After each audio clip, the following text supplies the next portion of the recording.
오늘 에, 말씀 담화의 제목은 용서는 자유의 시작 이러한 제목으로 요한복음 8장 5절부터 11절을 살펴보도록 하겠습니다.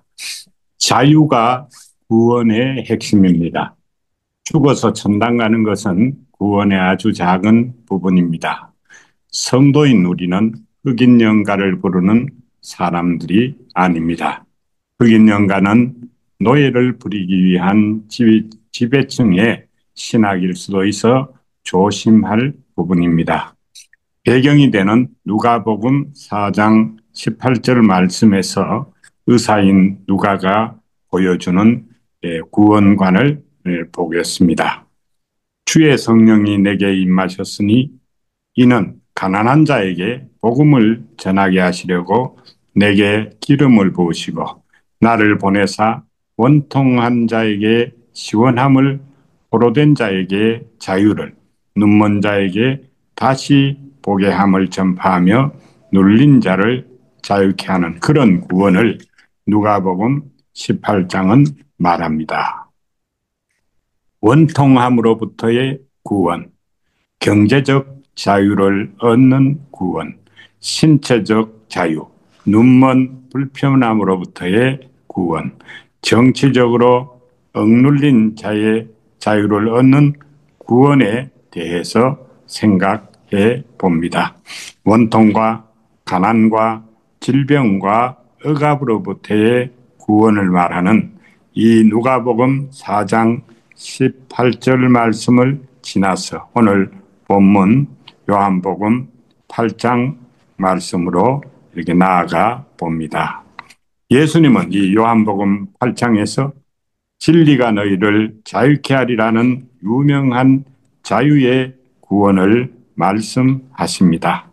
가늠하다 잡힌 여자의 이야기는 우리가 잘 아는 이야기입니다. 그 속에서 우리의 실제의 구원의 진주를 캐어 보았으면 합니다. 본문을 보면서 생각을 해 보겠습니다. 5절부터 보면은요, 모세는 율법에 이러한 여자들을 돌로 치라 명하였거니와 선생은 어떻게 말하겠나이까? 그들이 이렇게 말하면 고발할 조건을 얻고자 하여 예수를 시험함이러라. 예수께서 몸을 굽히사 손가락으로 땅에 쓰시니 그들이 묻기를 마지 아니하는지라.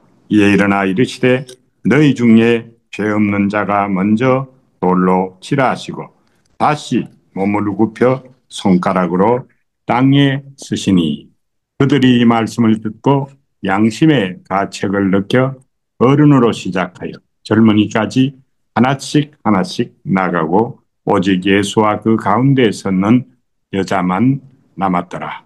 예수께서 일어나서 여자 외에 아무도 없는 것을 보시고 이르시되 여자여 너를 고발하던 그들이 어디 있느냐? 너를 정죄한 자가 없느냐? 대답하되 주여 없나이다. 예수께서 이르시되 나도 너를 정죄하지 아니하노니 가서 다시는 죄를 범하지 말라 하시니라. 첫 번째로 적자신앙, 회개신학에 대해서 생각을 해 보겠습니다. 이 회개는 우리가 리펜턴스 하는 뉘우친다는 회개하고 다른 회개, accountability, 결산하고 이런 것을 말합니다. 그 다음에 적자신앙이라는 것은 적자신앙입니다. 적자 생존이 아니고요. 적자신앙입니다.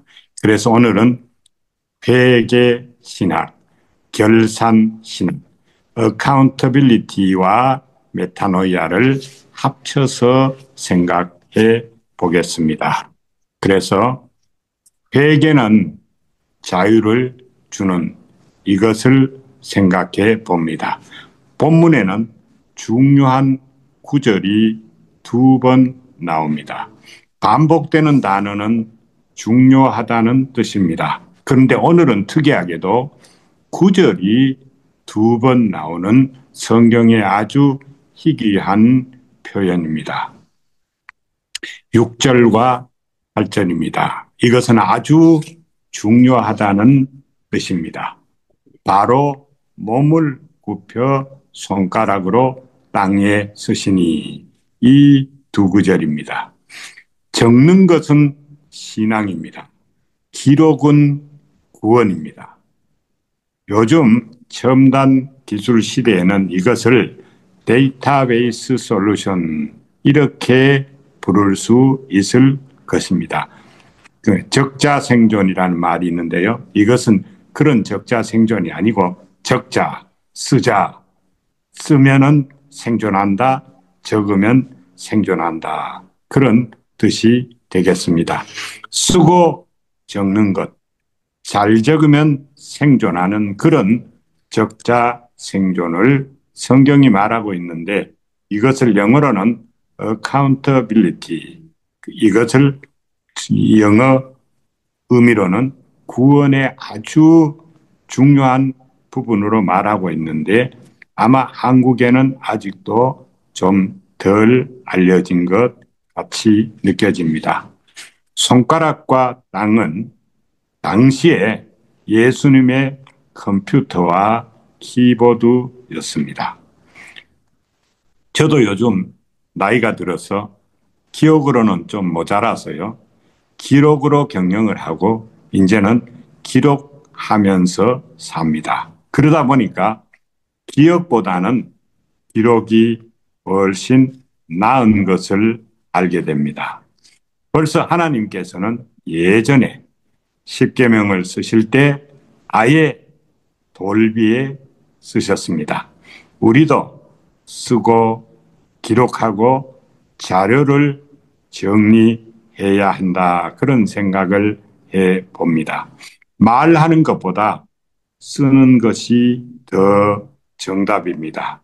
저는 40년 동안 교회를 섬기면서 이 적는 생존법을 좀 써먹기도 하고 또 그 덕도 보고 그리고 그러면서 40년 동안 이 두 구절의 의미를 좀 더 가깝게 느껴지게 되었습니다. 그 의견이 서로 교회가 달라서 공동체가 제일 어려운 문제가 서로 정죄할 때인데 이럴 때에 40년 동안 제가 적어놓고 기록해 놓은 자료를 열고 그거 파일을 보여주면요. 말 맡은 사람들이 그 기록을 쭉 보면은 저절로 해결이 돼서 공동체가 구원을 얻는 그런 것을 여러 번 보았습니다. 그래서 예수님의 이 적자 생존 이것을 아주 좋은 지혜로 알게 되었습니다.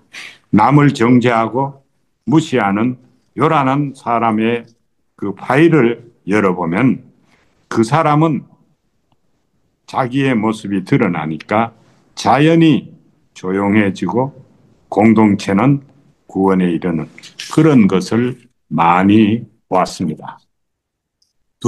첫째는요, 예, 적자 이겁니다. 쓰자 이거죠. 둘째입니다.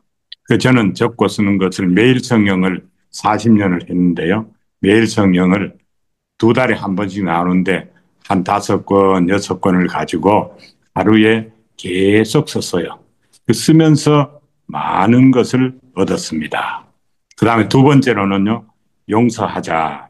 첫째는 적자, 그 다음은 용서하자.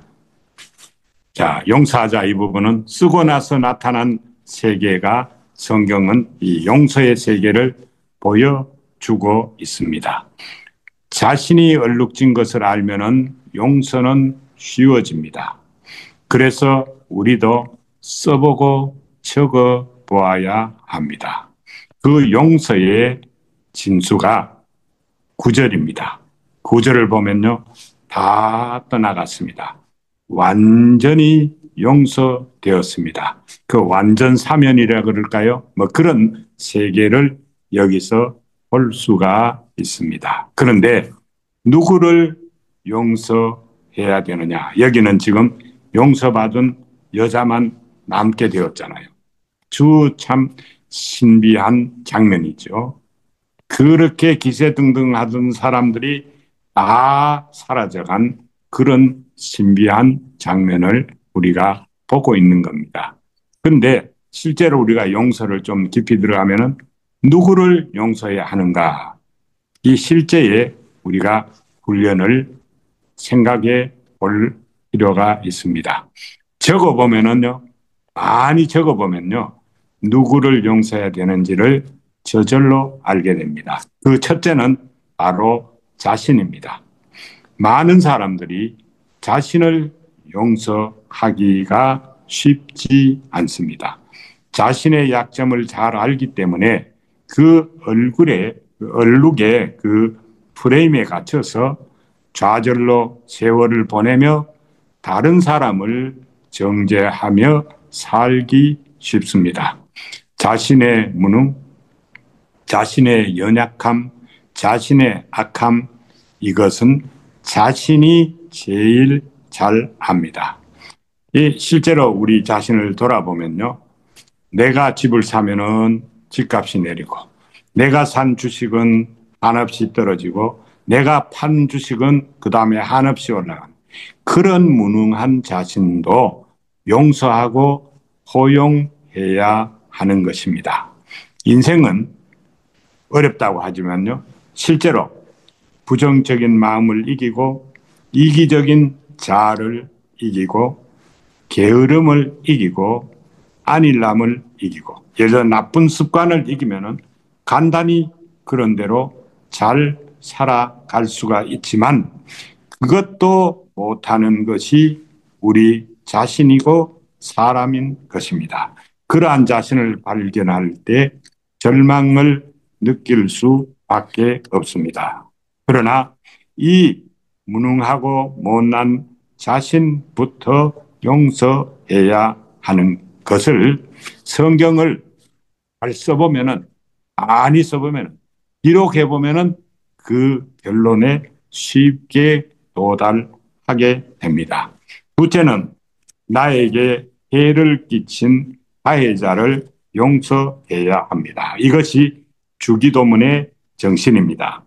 죄 지은 자를 용서한 것 같이 용서할 것을 성경이 말하고 있습니다. 그것이 주기도문입니다.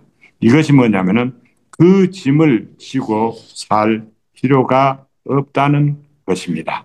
저도 한 70 몇 년을 살면서 한 50년 가까이 사업만 해 왔습니다. 그러다 보니까 무수한 피해도 입고 무수한 손해도 보고 무수한 사기도 당해봤습니다. 100만 불도 당해보고 50만 불 좀 당해보고 몇만 불 정도는 무수히 당해보고 수도 수표 난 것이 지금도 금고에 한 보따리가 이렇게 꽉 차 있습니다. 그러나 지금은 그 모든 것들이 아름다운 추억으로 용서하고 삽니다. 그거 가지고 있으면요, 내 집만 돼요. 내가 그것을 지고 사는 것보다는 용서하고 버리는 것이 자유의 시작이 되는 거다. 그러한 말입니다. 셋째는 연약하고 부족한 사람들을 용서해야 합니다. 성경은 이것을 정신병자라고도 하고 이런 사람을 귀신 들렸다고도 하고 연약한 자라고도 하고 여러 가지 표현으로 말합니다. 성경은 이것을 한마디로 말하면은 죄인이라고 말합니다. 부족하다는 거죠. 불량품이라는 거죠. 성경은 모든 사람이 죄 아래 있다라고 말합니다. 그런데 자세히 살펴보면요. 이것들의 대부분은 생계형 죄인들입니다. 뭘 먹고 살기 위해서 죄 속에 살고 시대적인 환경 때문에 죄 속에서 살고 흘러가는 흐름 때문에 죄 속에서 사는 것이 대부분입니다. 저는 성경을 읽기 전에는요. 제가 사람으로 인정하고 존경하는 분들이 고은 정몽주나 최영장 군이나 목은 이색 같은 이런 분들이었어요. 그 사람들을 핍박을 하고 그 사람들을 이렇게 피해를 준 이 훈구파 정인지나 뭐 태종 이방원이나 이런 사람들은 아주 제가 좀 이렇게 질시를 했습니다. 근데 이제는 그런 것을 다 성경을 읽으면서 그런 것도 우리가 이해를 해주고 사정이 있었구나. 뭐 그런 정도로 돼서 마음이 상당히 요즘은 푸근합니다. 자, 이제 세 번째는 이 자유를 누리자. 예수님은 그 자유를 아는 것만이 아니고 자유를 누리는 것에 대해서 가르치고 계십니다. 그 누리는 법에 대해서 설명하고 계십니다. 그것이 11절이고 결론입니다. 예, 11절은 이렇게 말합니다. 대답하되 주여 없나이다. 예수께서 이르시되 나도 너를 정죄하지 아니하노니 가서 다시는 죄를 범하지 말라 하시니라. 신앙은 실천입니다. 신앙은 훈련입니다. 그 예수님께서 성경의 그 요한복음 8장 31절을 보면요. 너희가 내 말에 거하고 참 제자가 되면 진리를 알지니 진리가 너희를 자유케 하리라. 이렇게 말합니다. 천당을 가라는 그런 말은 작은 부분이고 천당을 만들어라. 이것이 예수님의 말씀입니다. 그래서 다시는 죄를 짓지 않는 그러한 자유의 세계, 그것을 우리가 생각해 보아야 하는 것입니다. 지금은 농경 시대가 아닙니다. 수렵 시대가 아닙니다. 아마 예수님 때는 수렵 시대에서 가까워서 예수님께서 고기 잡는 법을 중시로 복음을 설명한 것 같습니다. 그러나 성경을 자세히 보면요. 지금 예수님이 오셨으면요.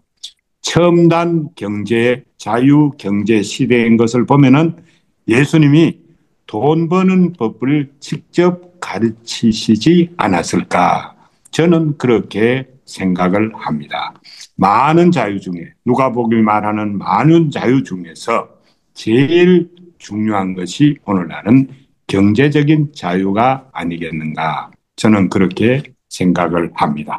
지난주에 우리 아둘람에서 구원이 아니라 구억이 필요하다.